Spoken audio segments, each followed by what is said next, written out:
rumors. We've got Gina Mercedes Schlapp on this Cruz surge and all the cash he's getting. Gina, the one thing that you said, I remember from the outset with Cruz, is watch the passion. That's what Jack Welch was saying about Ted Cruz.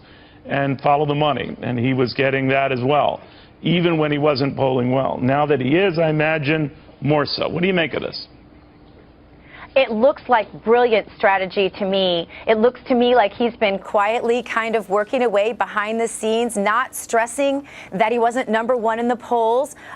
Most of his supporters have remained relatively diligent and not cast a lot of stones at Trump and his people. And I think that this is perhaps what has catapulted him into these new polling numbers. I think it looks very exciting for conservatives, even if there's a brokered convention. You know what they always say, Mercedes, we'll get into this in this segment as well, that as impressive a speaker as he is, a brilliant lawyer as he is, an incredible thinker when it comes to constitutional writings, and the rest, as a Solicitor General whose opinions are almost etched in history now, he can't win a general election. He's too far to the right. What do you say? Well, you know, I think that Ted Cruz is, I call him sort of the mad political scientist. He really understands the psychology behind elections and trying to micro-target and really reach out to the voters. So I believe the strategy that he would apply in a primary election, I could see him applying that in a general election. Now, will he be able to build the broader coalition and beat Hillary Clinton is a big question. He will need to gain Hispanic voters. He will need to gain women voters. And so I think it's too soon to say he can't win a general election. You look at right now where the polls are, which again are going to mean nothing by the time we have a nominee. You're right. But these guys are all very competitive because Hillary Clinton has a likability problem and a trustworthy problem too. You know, Gina, one could also say that Mr. Cruz has a likability problem. Donald Trump has a likability problem. So I guess it might be a race to who is the least likable then in that event.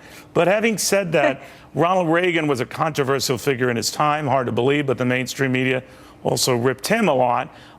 Very different styles, I grant you, but do you think it is possible he can overcome that negative image? Gina.